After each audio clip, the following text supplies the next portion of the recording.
Itong pulpul na Erwin Tulfo, nakikipag-away sa ating kapitbahay. Tanungin mo siya, ba't siya nakikipag-away? Hindi rin niya alam. Ang tinitingnan lang doon ay para maging popular sa susunod na eleksyon. Normally, hindi tama. Pero ang problema natin, mukhang may breakdown tayo ng policy natin sa international. Hindi malinaw ang mga guidelines natin. Ay yung mga katulad ni Tariela ba yun? Ang mga katulad yan, gumagawa ng sariling aksyon.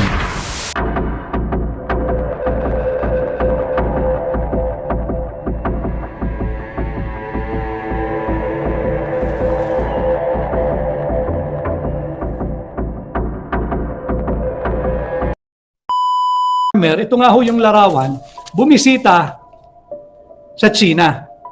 Ano po significance nito? Alam mo ninyo, ang nais sila ay bumuo ng sophisticated relationship. Ano po layunin? To boost, palakasin ang UK economy.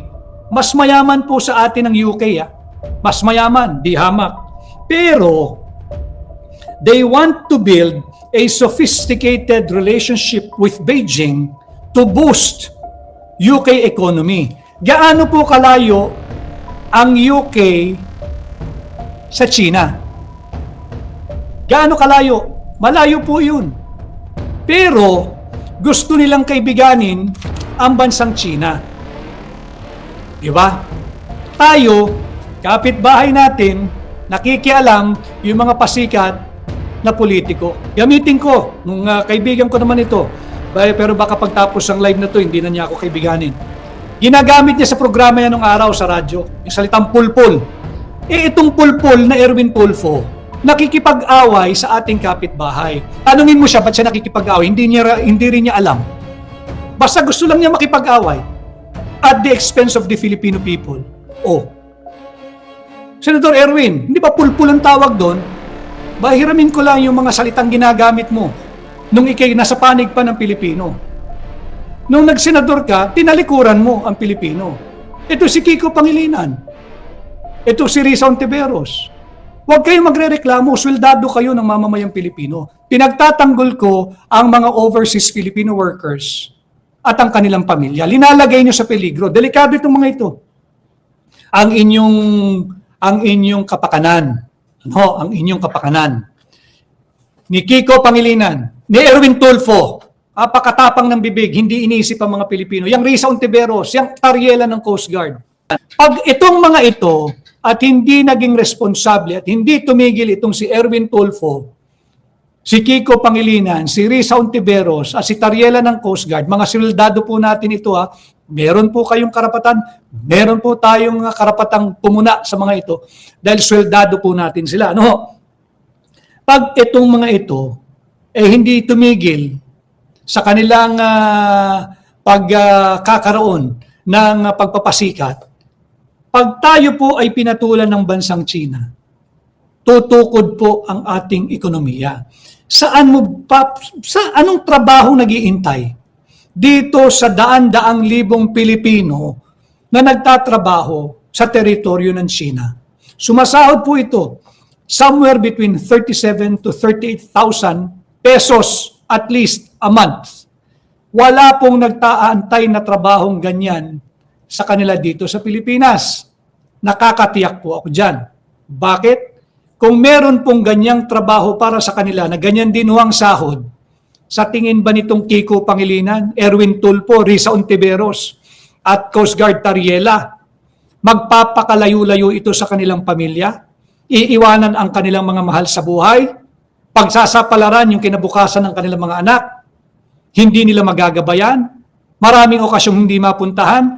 May nag-birthday, milestone, may namatay, may kinasal, may kung ano-anong problema, hindi sila makauwi. Kung may ganitong trabaho at ganitong katumbas na sahod na may bibigay, itong si Kiko Pangilinan, Erwin Tulfo, Risa Ontiveros at Coast Guard Tariela, hindi po aalis ang mga Pilipinong ito. Kaya dapat maging mahinahon po kayo. Huwag niyong isangkalang ang ating mga kababayan. Pinagdududahan ko yun na ang tinitingnan lang doon ay para maging popular sa susunod na eleksyon. Normally, hindi tama. Normally, hindi tama. Pero ang problema natin, mukhang may breakdown tayo ng policy natin sa international. Hindi malinaw ang mga guidelines natin. Ay, yung mga katulad ni Tariela ba yun? Ang mga katulad yan, gumagawa ng sariling aksyon. Kasi dapat malinaw ang mga guidelines yan, lalo ganyan, no? Sensitive ang ating issue sa China. Pinapakialaman mismo ng Pangulo yan. Pero tingnan mo ginawa ni Tariela. O, tapos, sa halip na pagsabihan natin si Tariela na hindi tama yung kanyang ginawa, may mga sa lipunan natin, ang medyo lalo pang dinadagdagan yung ginawa ni Tariela. Eh, palagay ko medyo sumusobra naman ang, o kaya overacting tayo, overreacting sa nangyayari. No? Nakikita natin, bakit yung threat na paalisin natin, gagawin natin persona na ng dirata ang China. Sa tingin ko, overreaction. No? Hindi ko masasabi na natutuwa ako sa ginagawa ng China. No? Pero wag mo namang gantihan yan ng mga bagay na hindi rin nakakatuwa. Wag mong bigyan ng solusyon ng kamalian, ng another kamalian. Pakita natin, disente tayong tao. Isa nga yan sa malaking issue natin sa Pangulo. Kaya, hindi ba, may mga nagsasabi na mag-resign na dapat ang Pangulo kasi mukhang hindi niya kaya.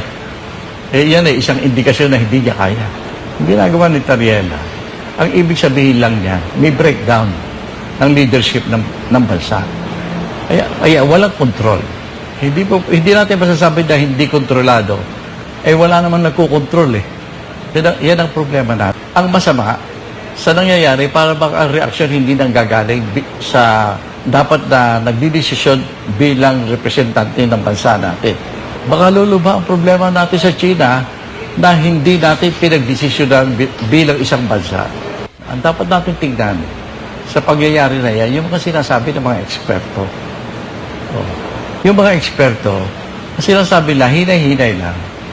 Dapat pag-usapan ng mabuti ang relasyon natin sa China. Pati ako personal, i-recommend ako na magkaroon ulit ng pag-uusap na seryoso ang gobyerno natin at yung mga nakakaintindi kung anong posisyon natin tungkol sa China. Buong mundo na ngayon nag-iisip kung paano makikipag-dialogue sa China.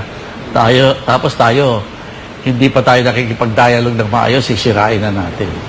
Ang pinag-aaralan ngayon ng mga ibang bansa sa paligid natin at even sa Europa ay kung paano iaayos ang dialogue with China.